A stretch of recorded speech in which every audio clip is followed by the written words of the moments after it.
Jake Sullivan counted the coins in his pocket for the third time that morning, and the result was still the same. $5.37 was all he had left until next month, when he could sell some cattle. The small ranch outside New Austin, Texas barely made enough money to keep him fed and the animals healthy. His grandfather had left him the land 10 years ago, and Jake had worked every single day since then to keep it running. Some days were harder than others, and today was one of those hard days. He walked into the general store with dust on his boots and sweat on his shirt. The air conditioning felt good after working in the hot sun all morning. Fred Harper stood behind the counter like always and nodded when Jake walked in. Fred had owned this store for 40 years and knew everyone in town. Jake picked up a can of beans and brought it to the counter. That was when he saw the holographic advertisement floating near the register.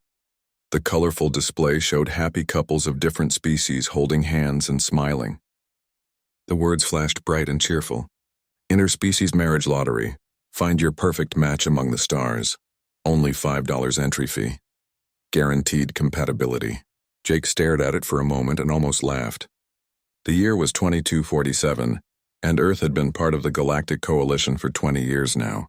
Aliens walked the streets of big cities and worked alongside humans in fancy offices. But out here in the frontier settlements, life moved slower. Jake still herded cattle the old way and still wore his grandfather's hat. Fred saw him looking at the advertisement and smiled. "You thinking about entering, Jake?" the old man asked. "A lot of lonely folks been trying their luck with it." Jake shrugged and put his money on the counter. "What have I got to lose?" he said. Fred raised his eyebrows but processed the transaction anyway. The machine scanned Jake's thumbprint and beeped to confirm his entry. A message appeared on Jake's old communicator device. Entry accepted. Results in 48 hours. Jake walked out of the store with his can of beans and forgot about the lottery almost immediately. He had fences to fix and cattle to feed. The work never stopped on a ranch. 2 days passed quickly with the usual routines. Jake woke up before sunrise and worked until sunset. He ate simple meals and fell into bed exhausted every night. On the second evening, he was fixing a broken water pump when his communicator started beeping loudly. He wiped the grease off his hands and looked at the screen. "Congratulations. You have been selected as a lottery winner. Your matched partner is Kaya Blackfeather of the Apache Nation, Sector 7, Planet Chiricahua Prime." Jake's heart started beating faster. He scrolled down to see more information. There was a photograph of a woman with long black hair and dark eyes. She wore traditional Apache clothing mixed with modern materials. Her face was beautiful with strong features and high cheekbones. Then Jake saw the technical specifications listed below the photo. Height, 8 feet 4 inches. Weight, 340 pounds. Species, human variant adapted to Chiricahua Prime environment. Jake read those numbers 3 times. 8 feet and 4 inches tall. He was 5 feet 10 inches. He looked at the photo again and noticed details he had missed before. The woman stood next to what looked like a doorway, and she had to duck slightly to fit through it. Her shoulders were broad and muscular. Her arms looked strong enough to lift a cow. Jake sat down on the ground next to his broken water pump and started laughing. He laughed until tears came to his eyes. Of course this would happen to him. Of course the matching system would pair him with a woman who was almost 3 feet taller than him. He wiped his eyes and looked at the photo again. Despite the height difference, there was something appealing about her face. She looked confident and strong, but also kind. Her eyes seemed intelligent and thoughtful. The communicator showed more information when he scrolled down. Kaya Blackfeather was 30 years old and worked as a cultural liaison for her people. She enjoyed outdoor activities, traditional crafts, and combat training. Combat training. Jake laughed again. His last girlfriend had been Betty Morrison, who worked at the bakery in town. She had been 5 feet 2 inches tall and afraid of spiders. She had left 3 years ago to work on Mars because she said small-town life was too boring. Over the next 3 weeks, Jake received more messages about the arrangements. There were forms to fill out and medical tests to complete. He had to watch educational videos about Chiricahua Prime and the Apache Nation that lived there. He learned that indigenous peoples from Earth had colonized several planets and formed their own governments. The Apache Nation was one of the most successful colonies. They had combined their traditional ways with advanced technology in ways that honored their ancestors. The videos also explained that the environment on Chiricahua Prime had caused genetic changes over several generations. The people who lived there grew much taller and stronger than humans on Earth. The average Apache woman on that planet stood between 7 and 9 feet tall. The men were even bigger. Jake watched these videos late at night and wondered what he was getting himself into. The day finally came when Kaya would arrive. Jake stood outside the small spaceport in New Austin wearing his best shirt and cleanest boots. His friend Carl Watson stood next to him grinning like a fool. Carl thought the whole situation was hilarious. "You sure about this?" Carl asked for the 10th time. Jake nodded. "I gave my word. Besides, maybe she'll take one look at me and go right back home." The transport ship landed with a roar of engines that shook the ground. Dust flew everywhere and people covered their faces. The boarding ramp slowly lowered, and passengers started walking out. Jake saw 2 blue-skinned Zephyrian traders and a family of human colonists. Then she appeared at the top of the ramp. Kaya Blackfeather looked even more impressive in person than in her photo. She wore a long dress decorated with beautiful beadwork and tall boots that came up to her knees. A leather jacket hung over her shoulders. Her long black hair was braided and decorated with silver ornaments. 2 large bags floated behind her on anti-gravity platforms. But what struck Jake most was how she moved. She walked down the ramp with the confidence of someone who had never doubted herself for even a moment. She scanned the crowd and her eyes found Jake immediately. For a long moment, they just looked at each other. Then she walked toward him and each step seemed deliberate and purposeful. Jake had to tilt his head back to look up at her face when she stopped in front of him. She was even taller than he expected. "Jake Sullivan?" Her voice was deep and rich with an accent he couldn't identify. "Yes, ma'am," Jake said and held out his hand. Kaya looked down at his offered hand and then something unexpected happened. She smiled. It was a genuine warm smile that transformed her whole face. Then she knelt down on one knee so they were at eye level. She took his hand in both of hers and her hands were huge and calloused, but her grip was gentle. "I am Kaya Blackfeather," she said. "The matching system says we are compatible." "What do you say?" Jake found himself smiling back despite all his nervousness. "I say we give it a shot and see what happens." Kaya's smile grew wider. "Good answer, little cowboy. Now show me this ranch of yours. I want to see if it's worth staying for." The drive back to the ranch was quiet at first because Jake didn't know what to say, and Kaya seemed content to look out the window at the landscape. His old truck barely had enough room for her to sit comfortably, and her knees were pressed up against the dashboard. Jake felt embarrassed about that, but Kaya didn't complain. She just watched the red dirt roads and the scattered cattle with interest. "This land reminds me of home," she finally said. "We have red rocks and wide open spaces on Chiricahua Prime too." When they arrived at the ranch house, Jake realized with growing horror that he hadn't thought about the practical problems of having someone so tall living there. The door frame was only 7 feet high and Kaya had to duck significantly to enter. Once inside, she couldn't stand up straight because the ceilings were even lower. She looked around the small living room and kitchen without saying anything, but Jake could see her calculating the space. The furniture looked like dollhouse pieces next to her. The couch would never hold her weight and the kitchen table came up to her thighs. "I'm sorry," Jake said quietly. "I didn't think about how small everything would be for you." Kaya turned to look at him and her expression was unreadable. "On Chiricahua Prime, all our buildings are made for our size," she said. "Your houses feel like cages." Jake felt his face get hot with shame. "I can try to modify things or maybe build an addition." "You would do that?" Kaya asked and her voice sounded surprised. "Well, yeah," Jake said. "This is your home now too. It should be comfortable." Something changed in Kaya's face and her eyes softened. "Most men would expect me to adapt to their world without question." "I'm not most men, I guess," Jake replied. Kaya laughed and the sound was deep and loud like thunder rolling across the plains. "No, little cowboy, you are not." That night, Kaya slept outside under the stars because the bedroom was too small, and the bed would have collapsed under her weight. Jake offered her all the blankets he owned, but she waved them away. "I prefer sleeping outside anyway," she said. "I need to feel the open sky above me." The next morning, Jake woke up early like always and found Kaya already awake in the yard. She was doing some kind of exercise routine that looked like a combination of dance and combat training. Her movements were fluid and powerful. She punched and kicked at invisible opponents and spun in circles with perfect balance. Jake watched from the porch with his coffee and realized that she could probably break him in half without much effort. The thought should have been scary, but instead it was fascinating. When Kaya finished her routine, she noticed Jake watching. "On my world, we train from childhood," she explained. "Warriors must keep their skills sharp." "Are you a warrior?" Jake asked. "I was. Kaya said, and something flickered across her face. Now I am something else. What's that? Jake asked. I don't know yet, she replied. Maybe I will figure it out here. They started working together that day, and Jake quickly learned that Kaya was not afraid of hard work. She picked up a fence post that normally required 2 men and a mechanical lifter, and planted it in the ground with her bare hands. Jake stood there with his mouth open. On my world, we still do things the old way when we can, Kaya explained. Technology is useful, but it makes people weak if they rely on it too much. Jake couldn't argue with that logic, even if it made him feel inadequate. Over the next few days, they fell into a routine.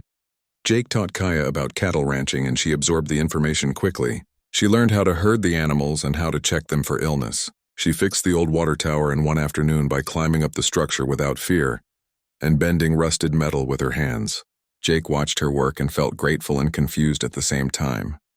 He had spent years struggling to keep this ranch running by himself, and now Kaya was solving problems in hours that would have taken him weeks. But it wasn't all easy. Kaya's size made many things difficult. She couldn't ride the horses because they were too small to carry her weight.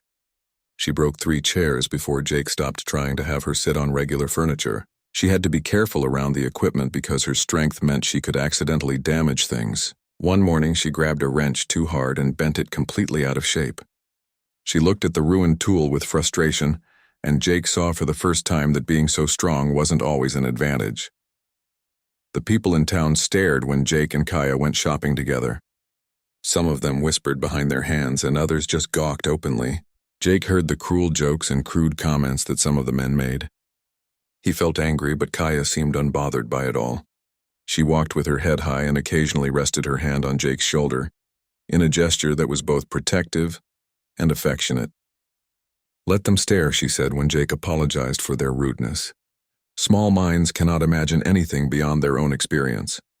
One evening, they were sitting outside watching the sunset when Kaya asked why he had entered the lottery. Jake thought about it for a while before answering. Loneliness, I guess, he finally said, and hope. Maybe the hope that there was someone out there who could understand this life, someone who wouldn't want to change it or leave it behind. Kaya was quiet for a moment. And now that you see what the lottery sent you? She asked. Jake looked up at her profile, strong and proud against the orange sky. Now I'm thinking that maybe the algorithm knew what it was doing after all. Kaya smiled but didn't say anything. They sat together in comfortable silence as the stars began to appear. Jake felt something shifting between them. It wasn't love yet, but it was the beginning of something. It was understanding and respect and the tentative hope that this strange arrangement might actually work. The real test came 8 days after Kaya arrived. Jake was in the yard when he heard horses approaching. He looked up to see Dale Peterson and 3 of his ranch hands riding toward the house. Dale owned the neighboring property and had been trying to buy Jake's land for years. Jake had always refused because this ranch was his grandfather's legacy. Dale was the kind of man who thought money and intimidation could get him anything he wanted. Jake stepped forward to meet them, but before he could say anything, Kaya emerged from the barn. She had been repairing some equipment and had grease on her hands and arms. The horses immediately got nervous and started dancing sideways. Their eyes rolled white and they snorted with fear. Animals could sense things that humans couldn't, and these horses knew Kaya was dangerous. Well, well, Dale said, trying to keep his voice steady. Heard you got yourself an alien wife, Sullivan. Didn't believe it until now. Jake kept his voice level. Dale, what can I do for you? Dale shifted in his saddle. Just being neighborly. Wanted to see if maybe having an extra mouth to feed might make you reconsider my offer on this place. The answer is still no, Jake said. Dale's smile faded and his voice got harder. Now see here, Sullivan. I'm being reasonable. But a man in your position needs to think about the future. The man said no. Kaya's voice cut through the conversation like a knife. She stepped forward, and even though Dale was on horseback, he had to look up to meet her eyes. This is human business, darling, Dale said, but his bravado was cracking. Kaya reached out and put her hand on Dale's horse's nose, and the animal immediately calmed down. I am his wife, she said quietly. That makes it my business, too. She looked at each of the men in turn. If I were you, I would ride away now and not come back with threats or offers. This land is ours. Dale's face turned red, but he wasn't stupid enough to push further. He jerked his horse's reins around and rode off with his men following. Jake let out a breath he didn't know he had been holding. Thanks, he said. Dale's been a problem for years. I don't think he'll be a problem anymore, Kaya said. Then she grinned down at Jake. It's good to have a purpose here beyond just being a lottery prize. You were never just a lottery prize, Jake said quietly. Kaya knelt down so they were eye to eye. No, she asked. No, Jake said. You're my partner now. If you want to be. She studied his face for a long moment. I want to be, she finally said. Jake kept his promise about modifying the house, and within 2 weeks, Carl and a few other men from town came to help with the construction. They raised the ceiling in the main room and bedroom by 3 feet, which meant tearing off part of the roof and rebuilding it. They installed custom door frames that were 9 feet high so Kaya could walk through without ducking. They built a reinforced bed frame using steel beams that could support her weight. The whole project cost more money than Jake had, but Carl offered to let him pay it back slowly over time. Kaya watched the construction with interest and sometimes helped when the men needed something heavy moved. She could carry beams that took 3 men to lift, and she held up sections of the roof while they nailed them into place. The workers were nervous around her at first, but her competence and good humor won them over. By the end of the first day, they were joking with her and asking her advice about the best way to do things. While the house was being modified, Kaya started making her own improvements to the ranch. She had brought some technology from Chiricahua Prime, including a water reclamation system that could pull moisture from the air and filter it into drinking water. She set up more efficient solar panels that could generate twice as much power as Jake's old ones. She studied his cattle operation and suggested changes that would make it more profitable. These earth cows are weak, she said one afternoon as they watched the herd grazing. Good meat, but they get sick too easily. Apache cattle are tougher. Jake raised his eyebrows. Apache cattle? Kaya nodded. We have bred them for generations to survive harsh conditions. They can eat plants that would poison your cattle, and they rarely get sick. I could order some breeding stock if you want. Jake thought about it and agreed. Within a month, 6 massive shaggy creatures arrived that looked like a cross between buffalo and cattle. They were twice the size of his regular cows and had thick fur and curved horns. Kaya seemed delighted with them. Everything from your world is bigger, isn't it? Jake asked as he watched the Apache cattle dominate the watering hole. Only the good things, Kaya replied with a wink. Jake found himself laughing more than he had in years. Kaya had a dry sense of humor that caught him off guard. She made jokes about their size difference and about the cultural misunderstandings they constantly stumbled into. She could laugh at herself and at situations that would have frustrated most people. They began going into town together regularly, and slowly the stares and whispers decreased. People got used to seeing them as a pair. Old Fred Harper always asked how they were doing and seemed genuinely pleased that the lottery match was working out. Some of the women in town started being friendlier to Kaya and invited her to social events. She went to a few and came back with stories about trying to fit into normal-sized chairs and nearly breaking a teacup because it was so small in her hands. One evening, Kaya told Jake about Chiricahua Prime and her life there. She described canyon cities carved into red rock where buildings were built into the cliff faces. She talked about warrior societies that kept the old traditions alive and about hunts for creatures that sounded terrifying. She had been part of a group that defended their settlements from raiders and hostile wildlife. She had fought in skirmishes and negotiations. She had been important and respected. Why did you enter the lottery? Jake asked. With your background, you could have had your pick of partners on your own world. Kaya was quiet for a long time. Because I was tired, she finally said. Tired of fighting and proving myself. Tired of being valued only for my strength. On Chiricahua Prime, everyone expects warrior daughters to follow in their parents' footsteps. My father is a war chief and my mother was a famous fighter. I was good at it, but I didn't love it. The lottery seemed like a chance to be something else. Someone else, and now? Jake asked. Now I am a rancher's wife, Kaya said with a small smile. Now I fix fences and herd cattle and watch sunsets. It's simple, but it's peaceful. I like it. Jake felt a warmth in his chest. I'm glad. Kaya looked down at him. What about you, Jake Sullivan? Why did you really enter the lottery? Jake thought about the lonely years after his grandfather died. The endless work with no one to share it with. The hope that had almost died but never quite disappeared. I wanted a partner, he said honestly. Someone to build a life with. Someone who understood that hard work and simple living aren't things to be ashamed of. Someone who wouldn't leave when things got tough. His last words came out quietly. Someone who would stay. Kaya reached down and took his hand in hers. Her hand was so large that it completely covered his. I'm not going anywhere, little cowboy, she said. This is home now. The seasons changed and Jake and Kaya's partnership deepened.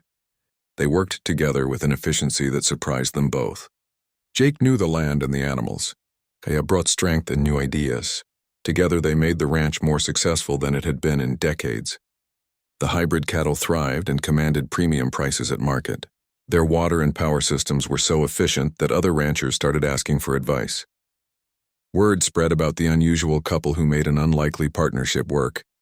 Other lottery winners started reaching out to them through the coalition network. A human man married to a crystalline silicate, being asked how they handled physical differences. A woman matched with a methane-breathing alien, wanted advice about maintaining 2 separate living spaces. Jake and Kaya found themselves giving counsel to other couples struggling with the challenges of interspecies relationships. "We should charge for this," Jake joked after a particularly long video call with a struggling couple. Kaya shook her head. "No, we help because we know how hard it is. Because someone should have helped us and no one did. We figure it out together." Jake looked at her and felt something shift in his chest. It was more than partnership now. It was deeper and more complex. He was falling in love with this giant woman from another world, and the realization both thrilled and terrified him. One afternoon, Jake was repairing a fence when he heard Kaya scream. His heart stopped and he ran toward the sound without thinking. He found her behind the barn staring at something on the ground. A snake had bitten one of the new calves and the animal was convulsing. Kaya looked panicked. "What do we do?" she demanded. Jake quickly assessed the situation. He had dealt with snake bites before. He grabbed the emergency kit from the barn and administered anti-venom, while Kaya held the calf still with her strength. They worked together for 2 hours, keeping the animal alive and comfortable.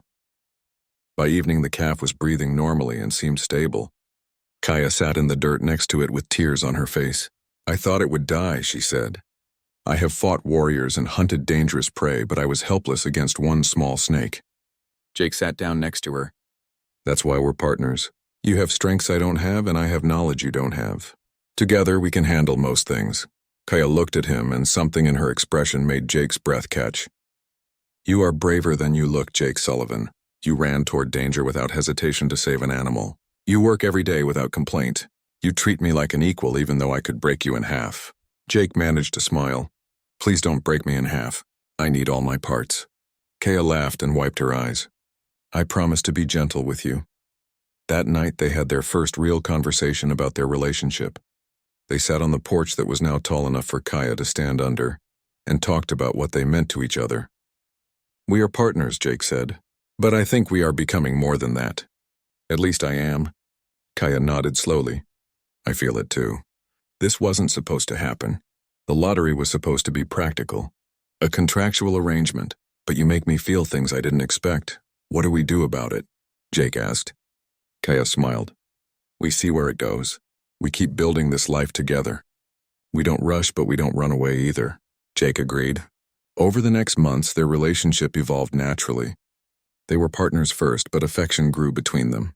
Kaya would rest her hand on Jake's shoulder as they walked. Jake would make her favorite foods and leave her small gifts.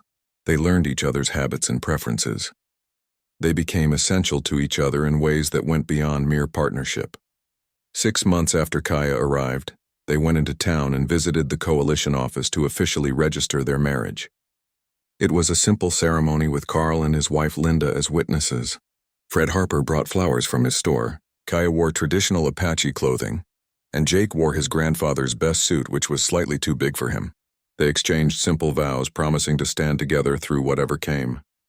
When the official asked if they accepted each other as spouses, they both said yes without hesitation.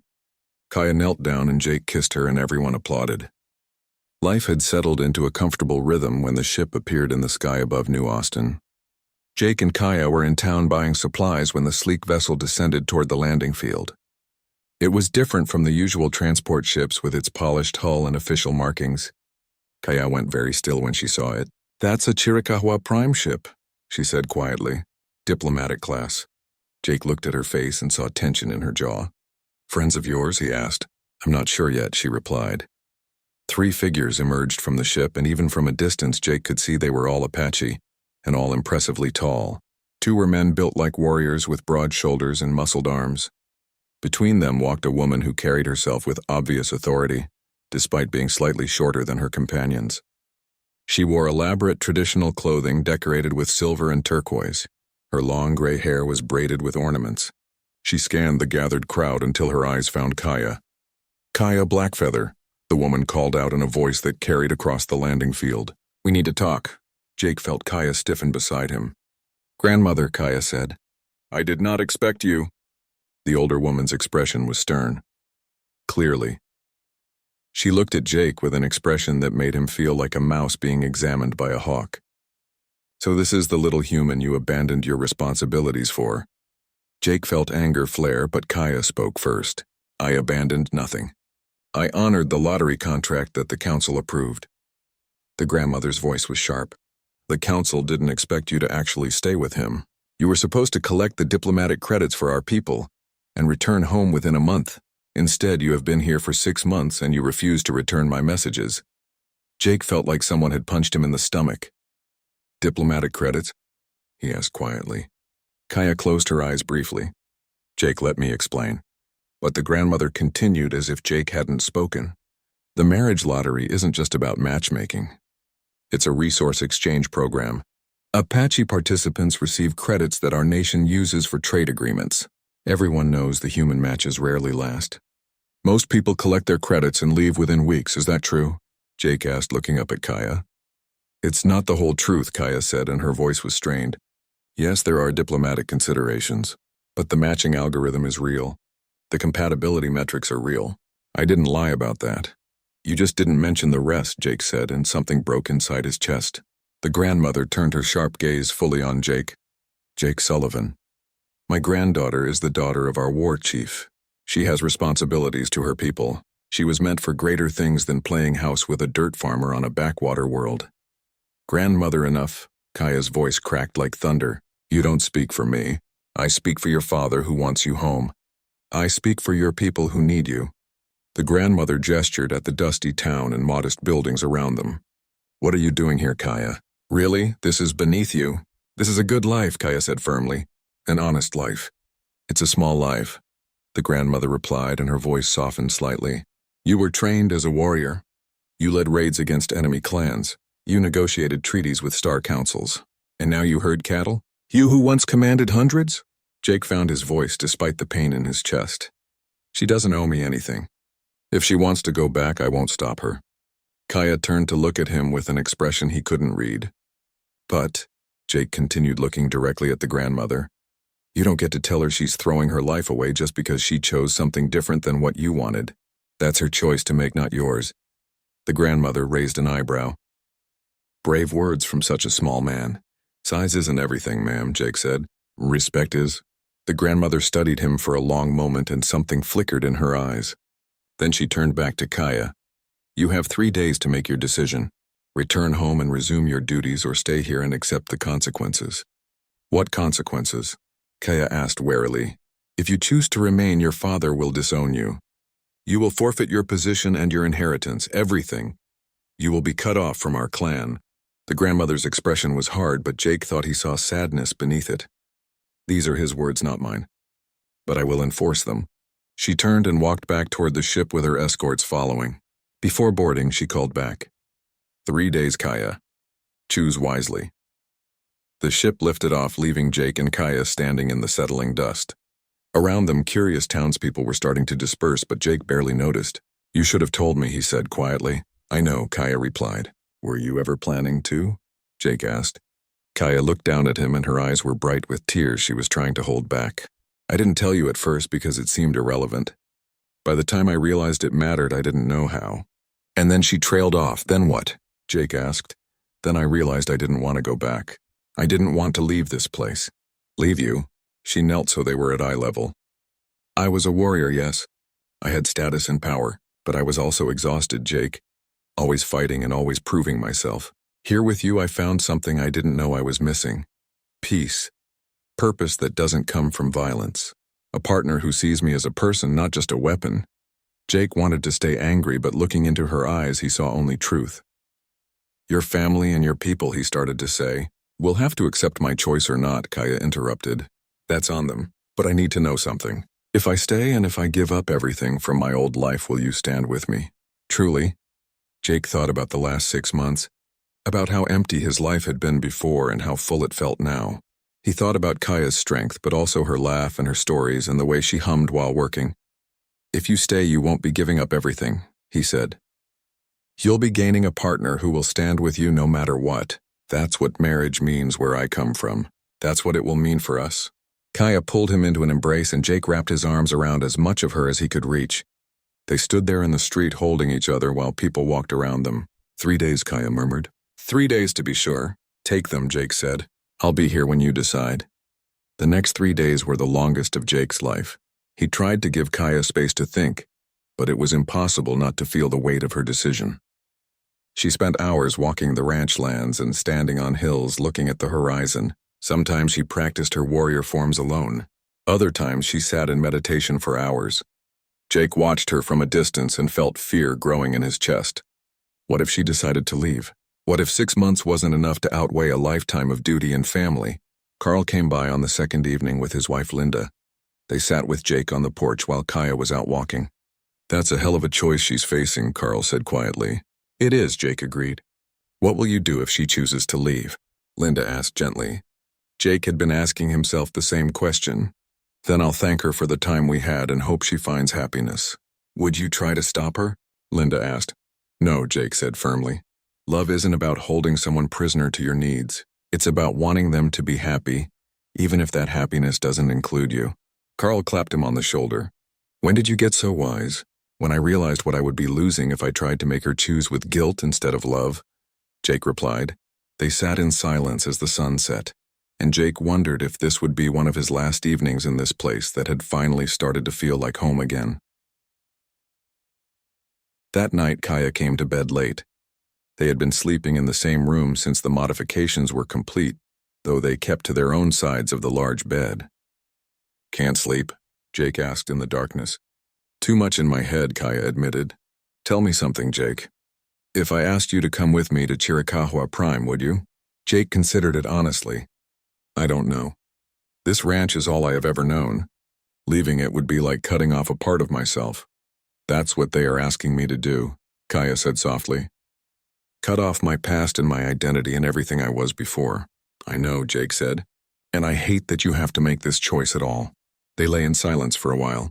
Then Kaya spoke again. "My grandmother came to see me today, alone." Jake sat up in surprise. "What, she landed her personal shuttle in the north pasture? Didn't want anyone to know." Kaya smiled slightly. "She wanted to talk, really talk without my father's words in her mouth." "What did she say?" Jake asked. "She told me about her own youth. About how she wanted to be a healer, not a warrior's wife. But her family had different plans. She said she spent 40 years doing what others expected before she finally found her own path." Kaya turned to look at him. "She said she sees herself in me. And she told me not to make her mistakes." "That sounds like approval," Jake said. "Not exactly," Kaya replied. "She said that if I choose this life, there will be consequences. My father is serious about disowning me. But she also said that blood is only one kind of family. The family we choose can be just as strong." The morning of the third day arrived with clear skies and a gentle breeze. Jake woke early as always and found Kaya already up and dressed in her full traditional regalia. She wore the elaborate clothing she had arrived in 6 months ago, with all the silver ornaments and intricate beadwork. Her hair was braided with perfect precision. She looked like a warrior princess from another world, which of course she was. Jake had never seen her look so formal and imposing. "Are you ready?" he asked quietly. Kaya turned to look at him and her expression was calm and resolved. "I am." She reached out and took his hand. "Whatever happens today, know that these 6 months have been the happiest of my life." Jake squeezed her hand. "Mine too." They drove into town together in silence. When they arrived at the landing field, a crowd had already gathered. News had spread about the Apache ship and everyone wanted to see what would happen. Carl and Linda were there along with Fred Harper and most of the town's residents. The diplomatic ship descended right on schedule with its engines roaring and dust billowing. The boarding ramp lowered and Kaya's grandmother emerged alone this time. She walked toward them with the bearing of someone who had lived a long life and earned every year of respect. She wore different clothing today, less formal, but still clearly expensive and well-made. Her gray hair was loose and flowing. She stopped a few feet away from Kaya and Jake. "Have you decided?" the grandmother asked without preamble. I have, Kaya said, and her voice was clear and strong. I choose to stay. This is my home now. Jake is my family now. The grandmother nodded slowly. And you understand what this means?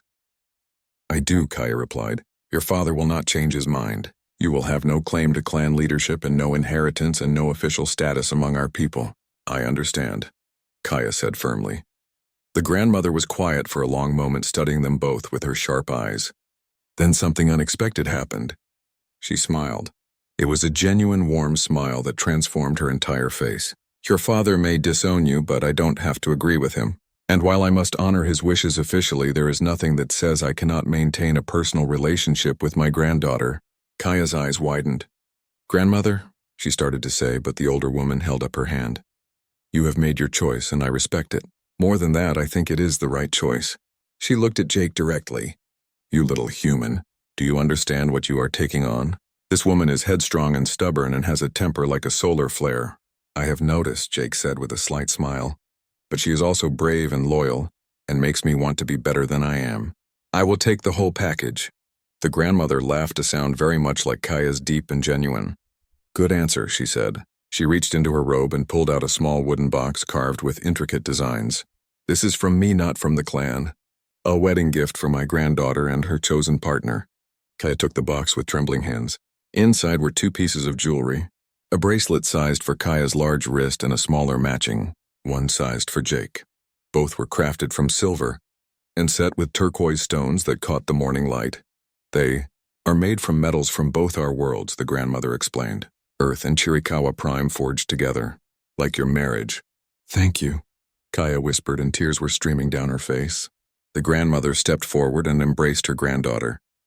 Despite their size for a moment, Kaya seemed small in her arms. Then the older woman stepped back and turned to Jake. Take care of her, she said simply. I will, Jake promised. I give you my word. And Kaya, you take care of him. Humans are more fragile than we are. I know, grandmother, Kaya replied. The grandmother walked back toward her ship, then paused at the ramp. I will visit when I can, and perhaps someday when tempers have cooled, others will too. She smiled. Besides, I want to see what kind of life you build here. I suspect it will be interesting. The ship lifted off and Jake and Kaya stood together watching it disappear into the sky.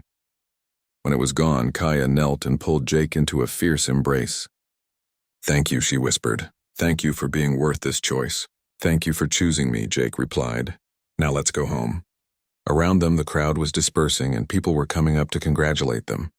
Carl clapped Jake on the back hard enough to make him stumble. Fred Harper shook both their hands. Linda hugged Kaya as much as she could reach. It felt like the whole town was celebrating with them. They drove back to the ranch in the late morning sunlight. Kaya was quiet, but she held Jake's hand the entire way. When they arrived, she stood for a long time looking at the house and the barn and the pastures with the cattle grazing peacefully. This is really home now, she said softly. No going back. Do you regret it? Jake asked. Kaya looked down at him and shook her head. No, this is where I want to be. With you.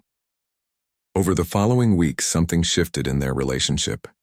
Before, there had always been the possibility that Kaya might leave, that she might return to her old life. Now that door was closed forever. They were truly committed to each other and to the life they were building. The change was subtle but real. They moved through their days with a new ease and confidence. They made plans for the future without hesitation.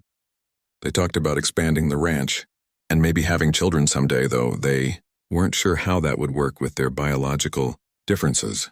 One evening, about a month after Kaya's grandmother had visited, they were sitting on the porch watching the sunset. Jake had been thinking about something for days and finally decided to say it. I want to show you something. Can you spare a few hours tomorrow? Kaya looked at him with curiosity. Of course, what is it? You'll see, Jake said with a mysterious smile. The next day, they took the hover truck out beyond their property lines into the wilder lands that nobody owned. Jake drove to a place he had discovered years ago but never showed anyone. It was a hidden canyon with red rock walls that rose up on 3 sides and a spring-fed pool at the bottom. Native plants grew thick around the water, and the walls protected the canyon from the worst of the wind. It was peaceful and beautiful and reminded Jake of pictures he had seen of Chiricahua Prime. This is amazing, Kaya said as she climbed out of the truck. How did you find this place? I was tracking a lost calf about 5 years ago and stumbled across it, Jake explained. I come here sometimes when I need to think.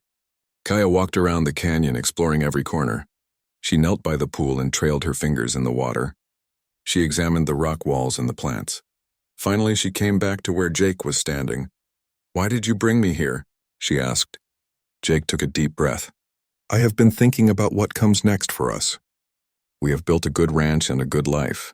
But I wonder if we could build something more, something that lasts beyond us. He gestured to the canyon. What if we created a place here, a retreat or a center where other human and alien couples could come to find help, to learn from each other, to build bridges between worlds? Kaya's eyes widened as she understood what he was suggesting. Like a community? She asked. More than that, Jake said. A place where people could come when their lottery matches are struggling, where they could get counseling and support and see that it is possible to make these relationships work. We could build homes sized for different species, create spaces where people can learn about each other's traditions. We could call it Bridge Canyon. Kaya was quiet for a long time, staring at the canyon with an expression Jake couldn't read. That is ambitious, she finally said. It would take years. A lot of money and a lot of work. I know, Jake said, but we have proven it can work. You and me. We have shown that these partnerships can thrive if both people are willing to put in the effort.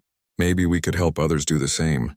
Kaya turned to look at him and her face was transformed by the biggest smile he had ever seen on her. Yes, she said. Yes, let's do it. Let's build Bridge Canyon.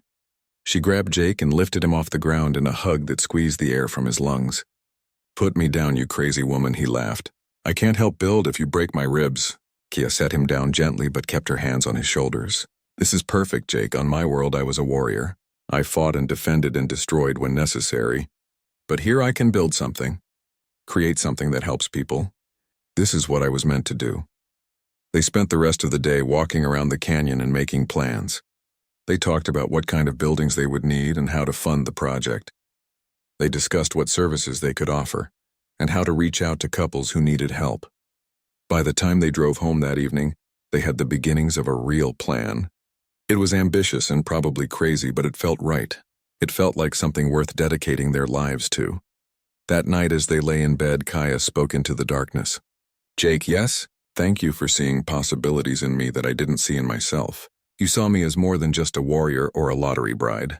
You saw me as someone who could build and create and make a difference. Jake reached over and found her hand. You did the same for me. I was just a struggling rancher barely keeping my grandfather's legacy alive. You made me see that I could do more, that we could do more together.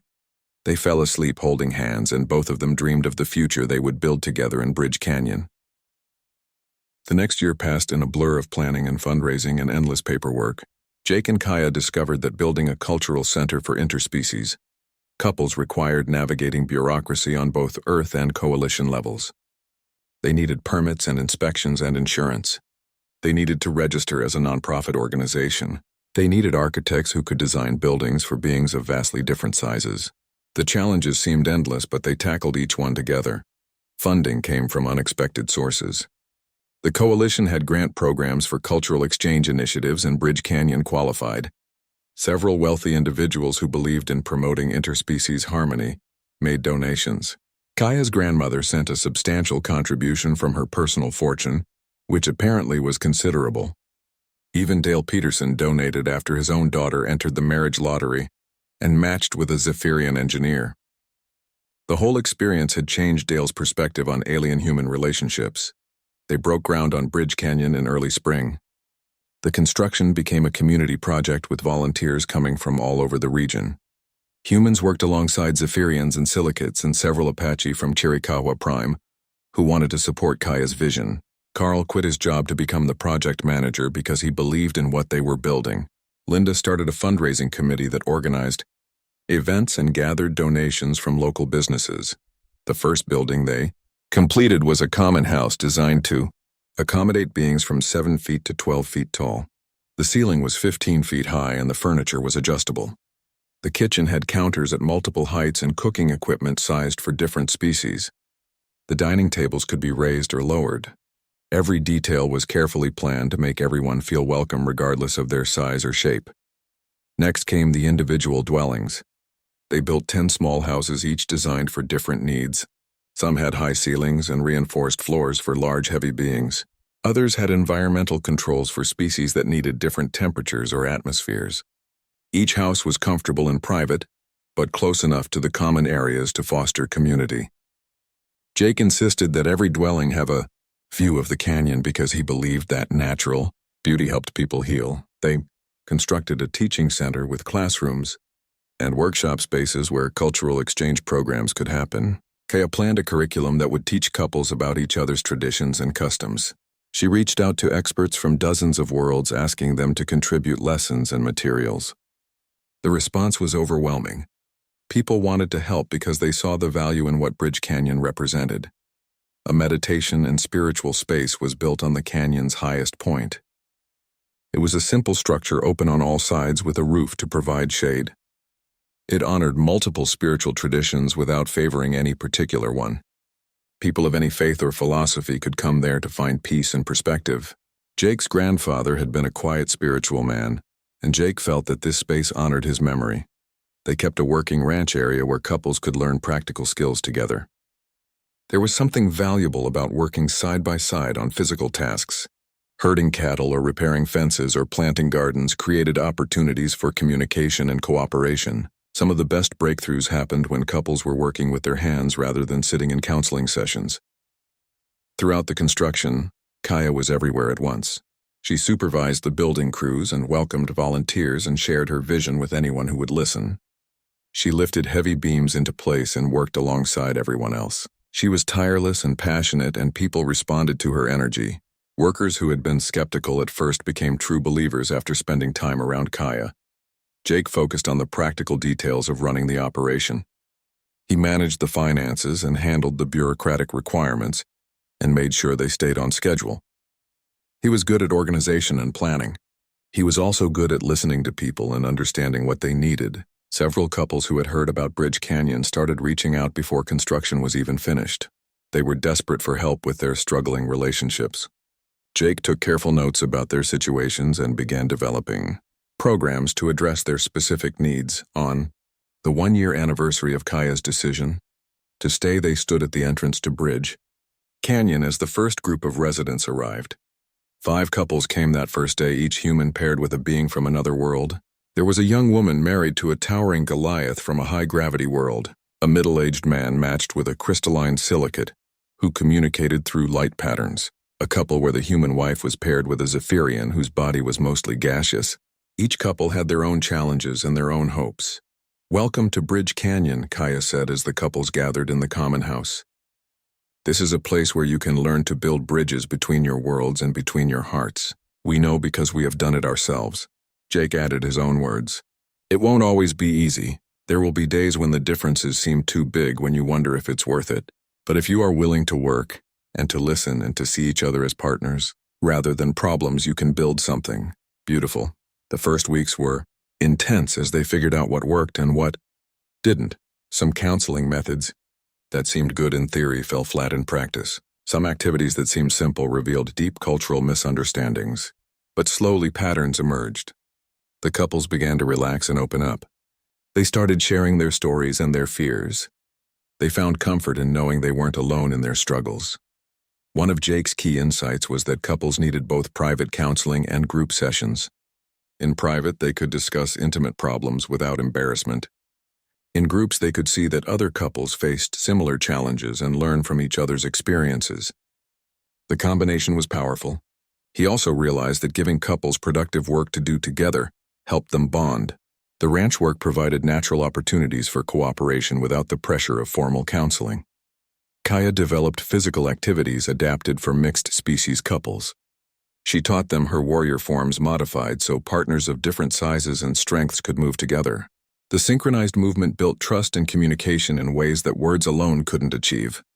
She also led hiking expeditions into the surrounding wilderness, where couples could experience the beauty of nature together. Something about being in wild spaces helped people reconnect with what was important. By the end of the first month, all 5 couples showed significant improvement. The young woman and her Goliath husband learned to appreciate their physical differences rather than resent them. The man with the silicate wife developed better communication strategies using technology to bridge the gap between speech and light. The Zephyrian couple figured out how to create shared spaces that accommodated both gaseous and solid forms. Each success felt like a victory. Word spread quickly through the coalition networks. More couples applied to come to Bridge Canyon than they could accommodate. Jake and Kaya had to create a waiting list and an application process. They prioritized couples who were most at risk of dissolution and those who had no other resources. They wanted to help everyone, but they had to be realistic about their capacity.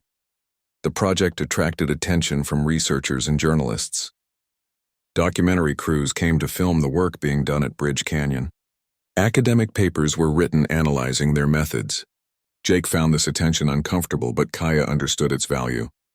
The more people knew about Bridge Canyon, the more support they would receive.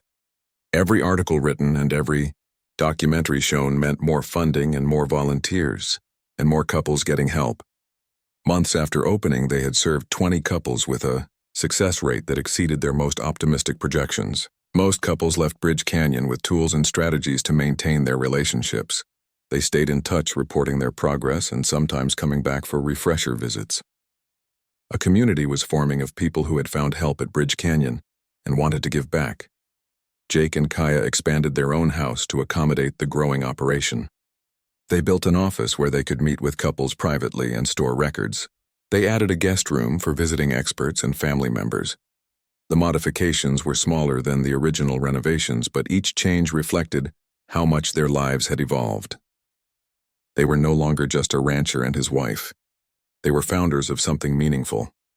One evening after an especially long day, Jake and Kaya sat on their porch, exhausted but satisfied.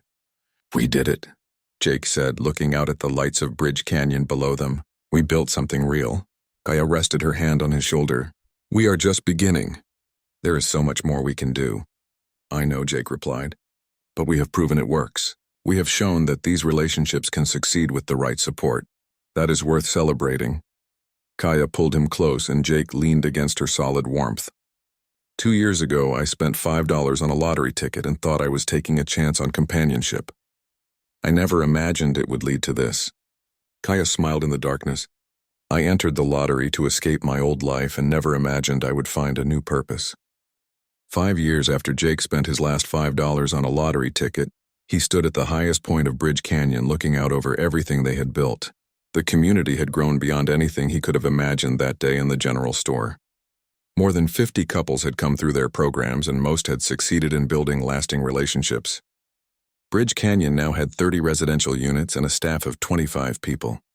They had expanded into offering virtual counseling for couples who couldn't travel to them. Their methods were being taught in universities across the coalition. But more than the physical growth or the recognition, what mattered most to Jake was the lives they had touched. He thought about the couples who arrived broken and desperate and left with hope and tools to build their futures. He thought about the children some of those couples now had, proving that love could truly bridge any gap. He thought about the community of people who believed that differences made relationships stronger, not weaker. This was the legacy they were building together. Jake was 38 now, with some gray in his hair and lines around his eyes from squinting in the sun. His body was showing the years of hard work, but he felt more alive than ever. Kaya was 35 and still as strong and vibrant as the day she arrived. She moved through the world with confidence and purpose. She had found her calling in helping others, and it showed in everything she did. Together they had created something that would last long after they were gone. Carl's voice called up to him. "Jake, they're here." Jake made his way down the path, his knees not quite what they used to be. He reached the landing area just as a ship was touching down. This was a larger vessel than the diplomatic ships they usually saw. The boarding ramp lowered and figures began to emerge. Jake recognized some of them immediately. Kaya's grandmother came first, moving more slowly now but still strong at her advanced age. Behind her came the war chief and several other Apache leaders. But there were others too. Jake saw Zephyrians and Silicates and Goliaths and species he didn't recognize. There were humans from Earth and Mars and the outer colonies. There were coalition officials in their formal uniforms. This was a delegation of significant importance. Kaya appeared at Jake's side, looking as confused as he felt. "What is this?" she whispered. "I don't know," Jake replied. "But I guess we're about to find out." The war chief stepped forward and his voice carried across the gathered crowd. Jake Sullivan and Kaya Blackfeather, we have come today to honor you both for your contributions to interspecies understanding and cooperation. A Zephyrian official floated forward holding a holographic display. 5 years ago, you created Bridge Canyon as a refuge for couples struggling to bridge cultural and biological differences. In that time, you have helped hundreds of couples build successful relationships. Your methods have been adopted by programs across the coalition. You have proven that love can transcend any barrier if both partners are willing to work together. A silicate being stepped forward, and light patterns rippled across its crystalline surface. Translation devices rendered the communication into speech. The Coalition Council has voted to recognize Bridge Canyon as a cultural heritage site of galactic significance. You will receive ongoing funding and support to continue and expand your work. Additionally, we are establishing the Sullivan Blackfeather Fellowship Program to train counselors in your methods. This will ensure that your legacy continues for generations. Jake felt his legs go weak. Kaya's hand on his shoulder steadied him. The war chief spoke again. My daughter, I once told you that staying here was beneath you. I said you were wasting your potential. Today I stand before all these witnesses to say I was completely wrong. You have achieved something greater than leading warriors into battle. You have created peace and understanding. You have built bridges between worlds. There is no higher calling. He pulled out another ceremonial object, a medallion on a chain. This is the Star of Chiricahua, given only to those who bring the greatest honor to our people. My father received one. I received one. Now I give one to you. Kaya knelt so her father could place the medallion around her neck. When she stood, tears were streaming down her face. The war chief turned to Jake. And for you, Jake Sullivan. You may not be Apache by blood, but you are family by choice. You have shown us that strength comes in many forms. Accept this token of our respect and gratitude. He handed Jake a smaller medallion similar to Kaya's. Jake took it with trembling hands. Thank you, sir, he managed to say. I just wanted to help people. That is exactly why you deserve this honor, the war chief replied. You act not for glory, but because it is right. That is true leadership. The gathering erupted in applause and cheers. People came forward to congratulate them. Former residents of Bridge Canyon were there, including several couples Jake and Kaya had helped years ago. They brought their children to meet the founders. They shared stories of how Bridge Canyon had saved their relationships and changed their lives. The celebration lasted all day. There were speeches and presentations. There was food from dozens of worlds. There was music and dancing. Jake found himself surrounded by people thanking him and telling him how much Bridge Canyon had meant to them. It was overwhelming and humbling. He kept looking for Kaya in the crowd, needing her presence to anchor him. Every time their eyes met, she smiled, and he knew she felt the same way. This was bigger than they had ever imagined. As evening fell and the crowd began to thin, Jake and Kaya finally escaped to their porch. They sat in their usual spots, exhausted but happy. That was quite a day, Jake said. Quite a day, Kaya agreed. She was turning the medallion over in her hands, studying the intricate designs. My father giving me this means everything. It means he truly understands and approves. Jake reached over and took her free hand. You earned it. Everything you have accomplished and everything you have become. He would be a fool not to see it. Kaya squeezed his hand. We earned it. This was never just my work, Jake. Everything we built together. Every couple we helped together. You are as much a part of this as I am. Jake smiled. Partners. Always partners, Kaya confirmed. They sat in comfortable silence, watching the stars appear. Below them, Bridge Canyon glowed with warm light. The celebration was continuing in the common house. Laughter and music drifted up to them on the evening breeze. Do you ever think about that day? Kaya asked. When you spent $5 on him. 3 years after opening, Bridge Canyon had become famous throughout the coalition worlds. What started as a small retreat for struggling couples had grown into a model program that other organizations tried to replicate. The success rate remained high, and the waiting list grew longer every month. Jake and Kaya had to expand their facilities twice to accommodate demand. They now had 20 residential units and a staff of 15, people who helped with counseling and education and daily operations. The physical changes were significant, but the real transformation was in the community itself. Bridge Canyon had become a place where beings from dozens of worlds felt safe and welcome. Former residents returned for visits, and some moved to the area permanently because they wanted to be near the supportive environment. A small town was growing up around Bridge Canyon with businesses catering to the unique needs of mixed-species couples. It was becoming exactly what Jake and Kaya had envisioned. Jake found himself traveling occasionally to speak at conferences about their work. He was uncomfortable with public speaking, but Kaya encouraged him to share their story. "Your voice matters," she told him. "People need to hear from someone who has lived this experience, not just studied it." So Jake gave talks about the practical challenges of interspecies relationships and the methods they had developed at Bridge Canyon. He spoke plainly and honestly about his own struggles and successes. People responded to his authenticity. Kaya developed training programs for counselors who wanted to work with mixed-species couples. She taught them about cultural sensitivity and communication strategies and physical adaptations. Her workshops were always full because she had a gift for making complex ideas understandable. She was also writing a book about her experiences, which several publishers wanted to buy. She worked on it late at night after the daily work was done, pouring her thoughts and insights onto the page. One spring afternoon, a familiar ship appeared in the sky above Bridge Canyon. Jake and Kaya were leading a group hike when they saw it descending. Kaya stopped walking and her whole body went tense.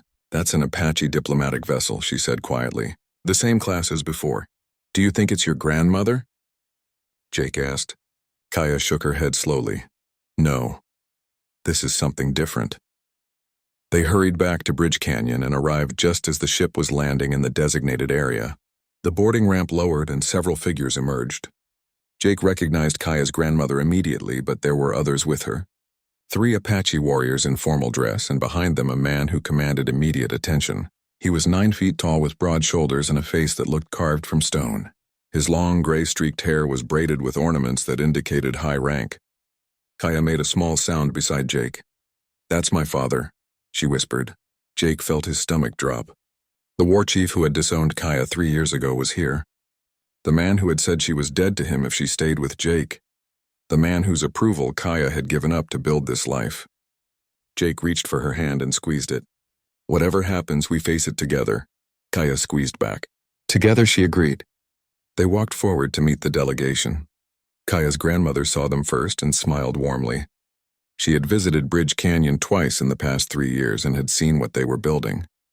The war chief's expression was unreadable as his eyes found Kaya. For a long moment, father and daughter just stared at each other.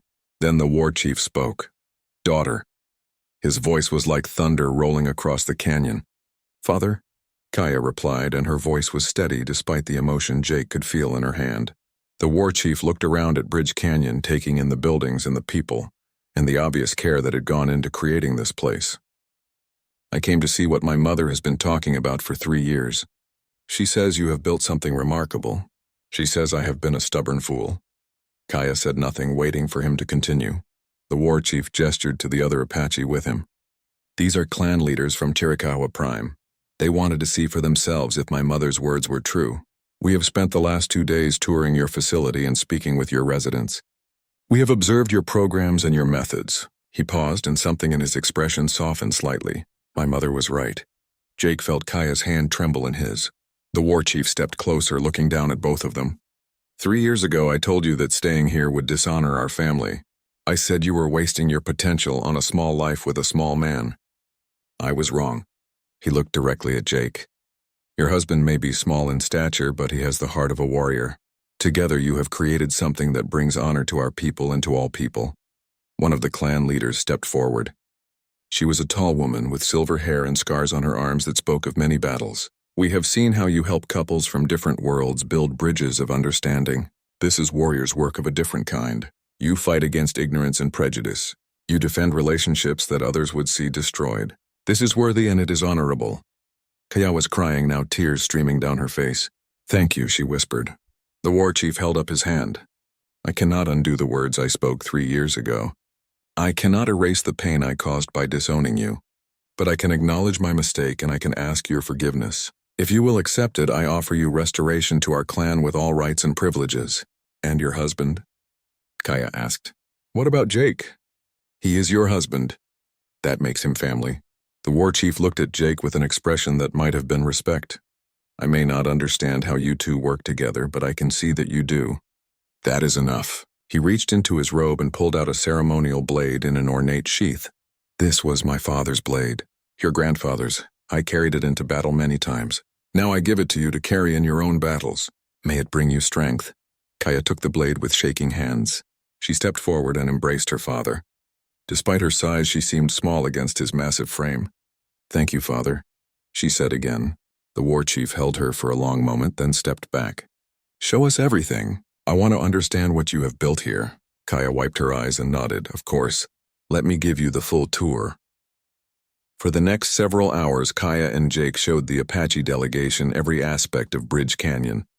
They visited the residential units and the common house and the teaching center.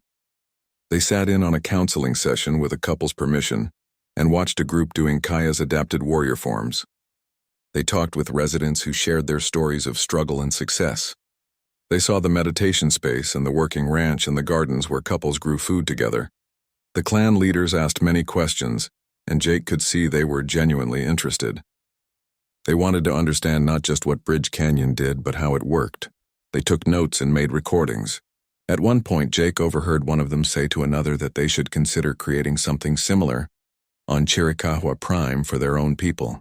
The idea made him smile. Bridge Canyon's influence was spreading. That evening, the delegation stayed for a community dinner in the common house. Residents and staff gathered with the Apache visitors in a celebration that felt spontaneous and joyful. People shared food from dozens of worlds and told stories and laughed together. Jake watched Kaya sitting with her father and grandmother. They were talking quietly and seriously. He couldn't hear the words, but he could see the healing happening between them. Later, after the delegation had retired to guest quarters, Jake and Kaya walked to their favorite spot overlooking the canyon.